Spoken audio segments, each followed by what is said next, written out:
This is an exciting time in Scotland's story, and understanding our past will help us determine our future.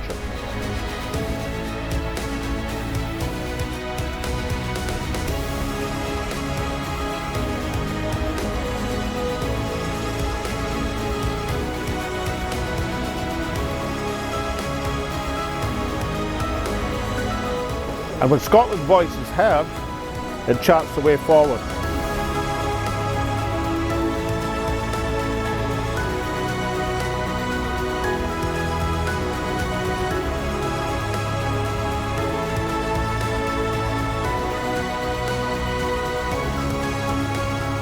This is Scotland Speaks with Salmond.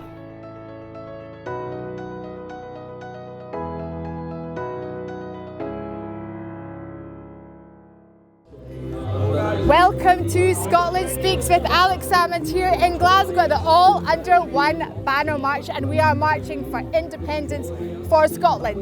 Before the football! Yes, before the football on a Saturday morning. So we're going to follow the march all the way along, speak to some people on the way. Once we get to Glasgow Green, we'll be recording some speeches and speaking to some of the supporters of Scottish independence. We'll catch up with you in a minute.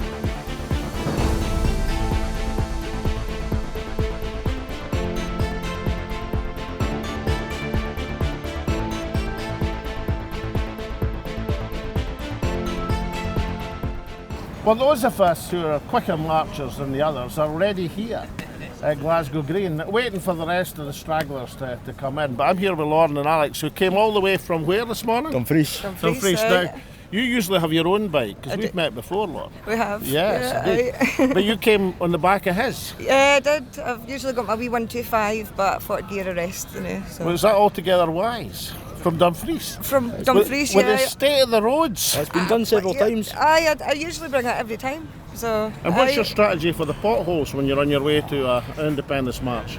Well, that's, rally. Aye, it's a bit of a rally, that is. Sending out the dancing bluebells. So listen, how many independence yes marches have you been on?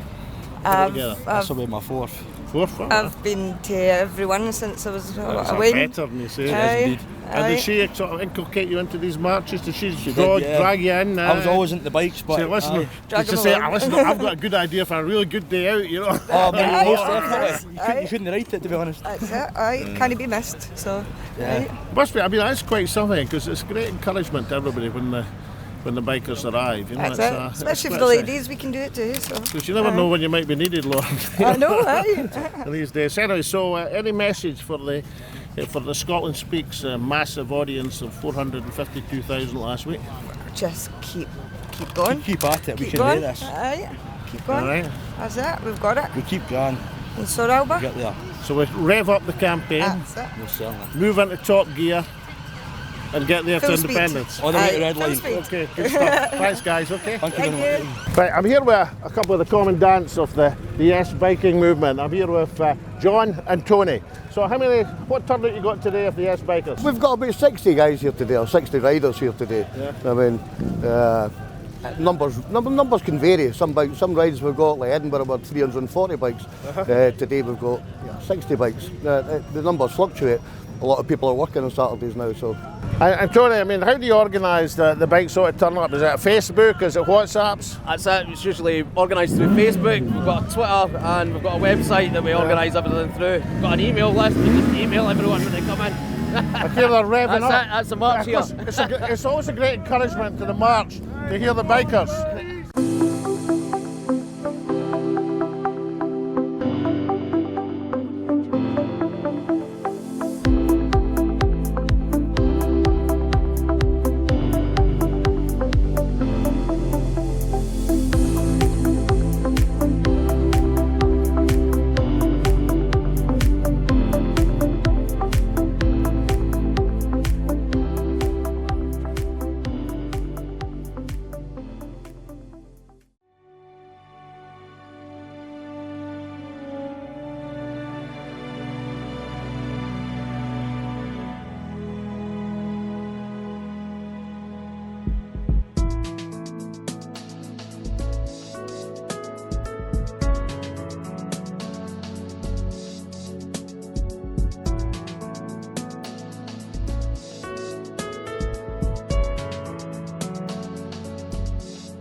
Well, here we are at Glasgow Green, and as you see, the marchers are arriving, the Yes bikers are revving up, and so is the platform party as we await the speeches and the rallying call for independence.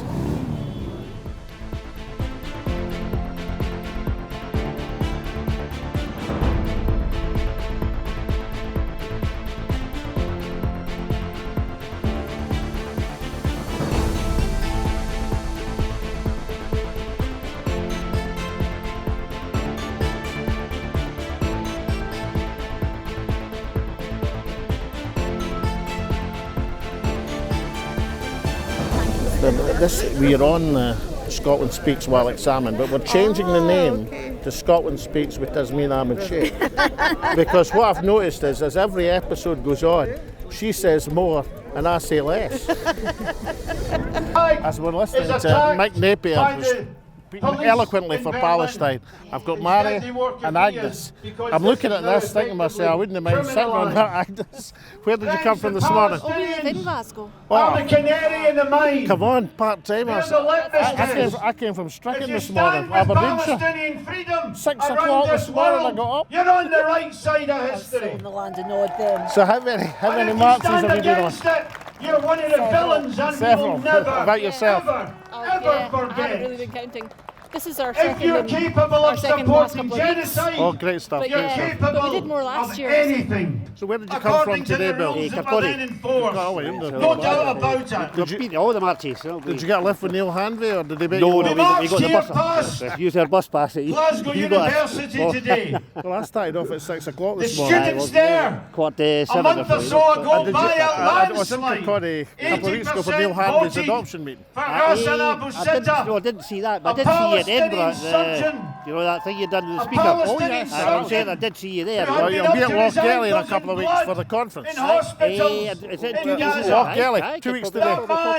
Sedate then, Bill. That See is you the then. of Come and see you there, sir. nobility. Nice to meet you anyway. At work. Now, we've met before, sir. We certainly have, sir. We have. And I used to come into your dad's shop My dad's shop in with Govan, Bashir Ahmed. Bashir Ahmed, everybody. And all I can say to you is it goes back 50 years ago. The first official society started for the Muslim community. The local Glasgow City Council said, who are your peoples? Yeah. So what happened is it was called the Pakistan Social and Cultural Society. And Mr. Bashir Man, Mr. Shaheen, MBE, they became presidents. My father became president. And when he used to have the Pakistan Annual Day, our Pakistan Independence Day, my father called you, sir. And the flag was there as well. And you used That's to right. be I there. know, I remember it But well. what I want to say to you is, not just in Scottish politics or British politics, forget even European politics, your stature as a world politician. And you speak your mind, but you have personality and charisma. That's what I like to see in a leader. And this is what Scotland is lacking. We need more leaders like that. And the politics of the world needs more leaders like that. Well, I can and I tell- salute you for all your hard works and endeavours that you have done. And you deserve all the credits that you get. Thank you very much, sir. You're Now, most I can welcome. promise you that given all that you've said, you'll certainly appear on Scotland Speaks with Alex Savage. Well, thanking you, sir, and all the best on the future you. for yourself and your party. I'm now joined by two important people at this demonstration. I've got Logan Two Flags Reid and I've got Moira Brown, the Commander-in-Chief of the Tartan Army. You're slightly older than 16, that would be fair to say, Moira. Oh, just a wee bit. A wee bit. In Is this my- music to your ears? Oh boy, it's the best news I've heard. Refreshing news. And this is what we're needing to be and be all about. Being refreshed and governed by people who are statesmen and not tuppeny halfpenny politicians. Mediocrity rules. Now listen, this lady here, Logan was asking me about his first vote, he's 16 years old. You're pushing 92. You haven't missed a Scotland match since 1948, 46. 46, I like. And you haven't missed a vote either. Not one, although there was one I attended and I thought I might give the old Liberal the vote. But It choked you me. resisted that I temptation. resisted. And I was lucky enough to have proxy votes for my husband, who was a great independence. So what about that then, Logan? A bit of inspiration there to hammer on. But I mean, this is the thing. So obviously you see the UK government saying that, you know, they don't want independence, blah blah blah. But I mean, come on, let's look around us. We've got all different generations, people coming from up and down the country. It shows that we as a people want independence now. We don't want it tomorrow. We don't want it next month. We want it now, and it is safe to say that that's what's needed. The here and now, not the hereafter. Exactly. Logan, So. thank you, sir. Moira, To meet you, young You too. man. my favourite woman. 2 days after the Israelis slaughtered aid workers, David Cameron signed off on fresh arms for the genocidal state. The official figure is 36,000 dead, mainly women and children, 15,000 children, but the number is much higher because there's thousands underneath the rubble who cannot be rescued and who can't even be counted yet. Let's go back to 1958 to 60. And in that period, the Macmillan, the Prime Minister, and the government at that time discovered that the delivery system for their nuclear weapons wouldn't work. So he went cap in hand to President Eisenhower to plead that they would get American missile systems. Now, to be fair to him, he did go on to say it would surely be a mistake to put down what will become a major nuclear target so near to the third largest and most overcrowded city in this country. So to be fair to Macmillan, he recognized the risk. But what happened? The Americans said, hard luck, we want a central belt location, and the British state just caved in like that. The moment Scotland gets independence, and it is coming, our day will come, out will go the nuclear weapons. Once the nuclear weapons have gone, Britain will lose its status on the UN Security Council. And let's be realistic, we are losing our momentum.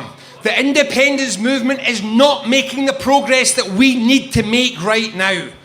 I love this movement and I love you all. And the last 10 years have been some of the greatest in my life. We have been so many things. We were a scary force that in 2014 came out of nowhere and challenged the British establishment and almost broke their precious union. They didn't expect that. We have been a group of people who have doggedly fought on and tried against the odds to make this change and to get further forward. But what are we now? And what must we be next? Well, in my opinion, we cannot turn into a reenactment society, refighting the battle of 2014 over and over again. We cannot be turned into canned applause, turned on by politicians to clap them when it suits them and turn back off again when they don't need us. We cannot be nostalgia, the equivalent of one of those 80s gigs in which a bunch of one-hit wonders sing songs to an aging audience. We have to change. We are not being led to independence. We are going to have to lead to independence. So, whatever this movement has been, we must now be something else. Friends, our opponents in the unionist press will seek to divide us. They will seek to try and make us look weak. We need more than ever to stand together, to call for independence, to go out there and advocate for independence, to have those conversations. Now, we held a referendum. We had the ALBA party here earlier. They proposed the idea. We thought that's a good idea. Let's have a people's vote. Let's have a people's vote on whether or not we tear down 600 social homes during a housing and homelessness emergency. Would it surprise you to hear that we won by over 75%? Exactly. And after that, the council has now backed off. They no longer want to sell off our community centre. They no longer want to build yuppie flats where our community centre lies. They've upped the number of social homes they intend to build in the aftermath of the demolition. Now, there's still court case pending. That struggle is still going on. But it shows, if you fight on a specific and measurable issue, widely felt, deeply felt, visible, winnable, you can move the dial in the direction. And as that struggle also shows, we have an independence movement. Some parts of it don't seem to recognise that people aren't just interested in independence in the abstract. They want to see improvements in their day-to-day lives. And we will never move people to take action unless we can do that. So the movement as a whole. Why would folk vote for independence if they didn't know how it was going to be achieved, what the route to independence was? This has to be clarified. How can we have confidence in our leaders who don't have a clear prospectus and don't have a clear route for getting us to independence? And I take my hat off to Kenny McCaskill, Alex Salmond and others in the ALBA party who, to their credit, are ensuring that Grangemouth is at the top of the political agenda, and it will remain so. Thanks, Tony. Good afternoon. Can I start by thanking each and every one of you for turning up and showing your solidarity today. Not just today, but on other demonstrations that have been taking place. Because there was a reason and an excuse for stopping marching during COVID. But we're in turbulent times, and we need to be out and we need to be visible. And yet there's been demotivation and demoralisation within our movement. That is wrong. It is misplaced. Because the time for independence is now. It has never been more needed. We were lied to in 2014. We are now paying a price that even those of us who knew that there would be a price to be paid if we lost never envisaged it would be as grim as this. But no issue makes the case for independence more than the energy situation. Those of us here believe in independence and believe that Scotland should be a nation state, irrespective. Other people require to be persuaded. But the one thing that makes the case is the situation that you have an energy-rich country and you have a people who are in fuel poverty. That makes the case for independence. We should be wealthy, and instead our people are huddling, trying to keep warm. Let's look at the statistics. 36% of our pensioners are in fuel poverty. A quarter of our pensioners are in extreme fuel poverty. It is simply perverse that we are energy rich and yet we're fuel poor. As an old pal of mine, Willie, says to me, but surely they'll just want to get shot of us at some stage, the same as happening in Ireland. Well, no, they don't, because we're a resource to be enjoyed and to be exploited. And there's actually an article by George Osborne some 2 or 3 years ago who made that clear. As far as the English establishment are concerned, Northern Ireland, who cares? They can't wait for a united Ireland. It gets the North off their hands and they'll shed no tears. Wales, they don't really care either way. Scotland, Osborne was quite clear, that's ours. Why is it ours? Well, they like to enjoy it. If their kids can't get into Oxford or Cambridge, they can come up to St Andrews or Edinburgh or Glasgow. They can come up and enjoy the Edinburgh Festival, and they can even come up and enjoy hunting, shooting, fishing on our hills and our glens. But more importantly than that, we're a resource to be exploited. We're a resource not just in oil and gas, but now in renewable energy. And they know that. Because we are duty bound now to be seeing, going south of the border, 124 billion kilowatts of renewable energy. 124 billion kilowatts. That could power every house in Scotland 12.5 times over. The situation is, though, we're getting no revenue for it. We're getting no work from it. I can go down to Dunbar Harbour and I see turbines now out in the River Forth. There's almost 40 now, and that's just one field. There will be hundreds. And yet methyl lies idle. They're bringing the turbines up from down south or even from across the seas. The work is going elsewhere, and even the jobs are going elsewhere, because I've had constituents sailing out of Montrose who were laid off and replaced by South Asian labour being exploited. Why is that? Because if you're more than 12 miles out, you're out with the maritime limits, and the employment wages, the employment laws and the minimum wage doesn't apply. So we're getting no business, no work, we're being ripped off. That's just the situation with renewable energy. People in East Lothian can see the turbines in the Lammermuirs, and they can see the turbines offshore. And yet we are going to get our environment damaged because they want it fast and cheap, and they'll put up pylons rather than cabling it. And yet we can't afford to heat our homes. It's a replication of what happened with oil. Norway discovered oil and got immensely rich. We discovered oil, as Jim Siller said, and have seen an industrial desert made. 40 years ago, the big fight was the miners' strike. But now in oil and gas, the big fight is Grangemouth refinery. We have to make a stand for that.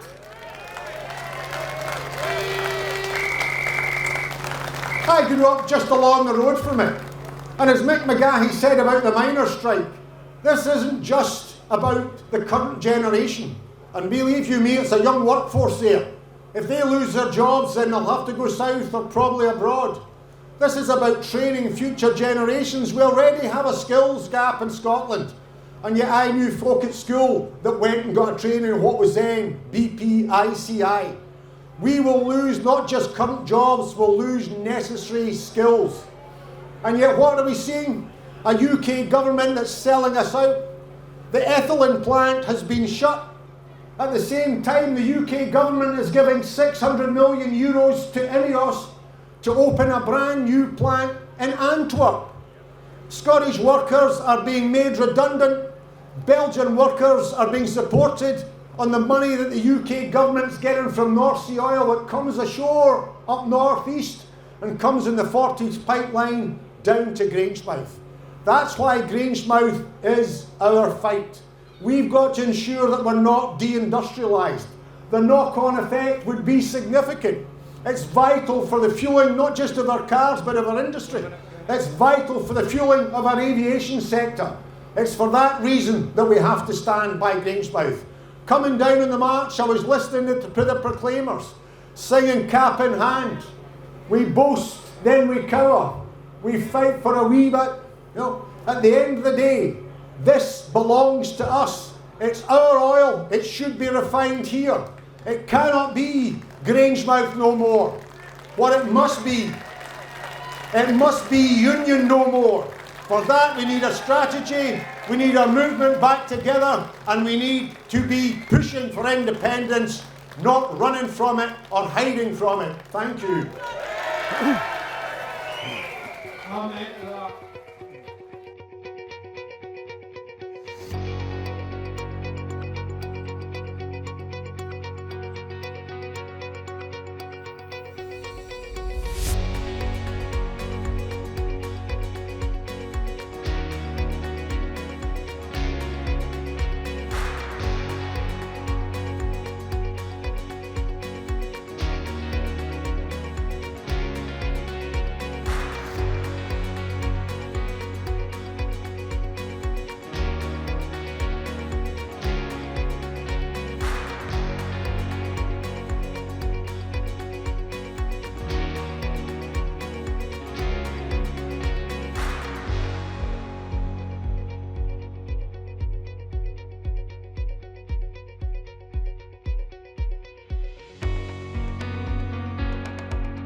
Water is life, but not all water is equal. Our water ionizer restructures and alkalizes water for optimum hydration and detoxification, recreating the planet's ultimate water sources, found in lightning-struck lakes and newly melted icebergs. H2 Pure Source. Change your water. Change your life.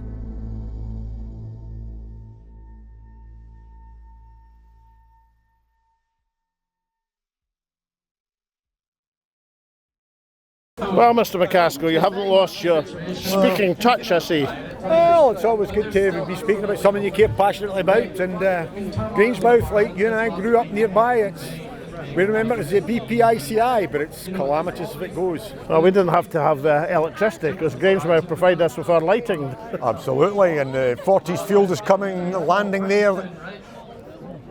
Cable is coming through from Finnert, so there's, Grangemouth should be the hub. I was interested that you managed to connect the whole energy issue in terms of fuel poverty amid energy plenty and the jobs and the industrial benefit that's not coming to Scotland.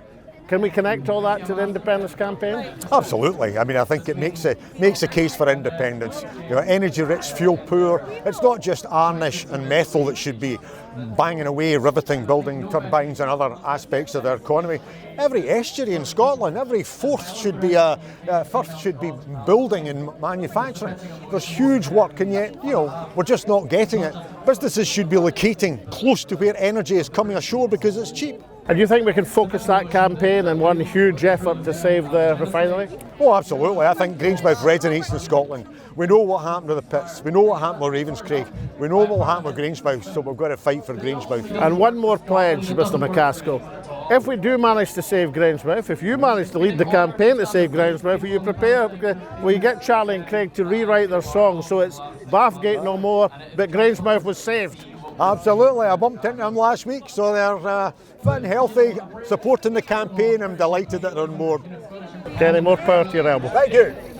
So it's been a great day in Glasgow, a fantastic demonstration. A big highlight was Kenny McCaskill's clarion call to save Grangemouth. But we've finished the rally and the demonstration, and we're still before the football. Just about before the football, but perhaps not quite. But anyway, we hope you've all enjoyed Scotland Speaks with Alex Salmond here at the All Under One banner march at Glasgow Green. Remember, keep campaigning and supporting independence, support All Under One banner, support all of the people on these wonderful stalls. We hope you've enjoyed what people have had to say in today's show. One thing is for sure, we want independence, and when do we want it? No!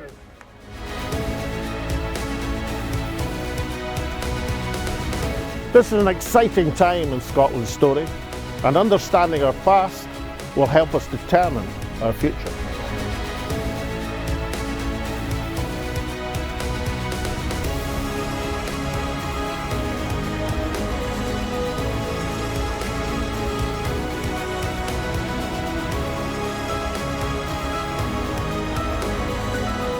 And when Scotland's voice is heard, it charts the way forward.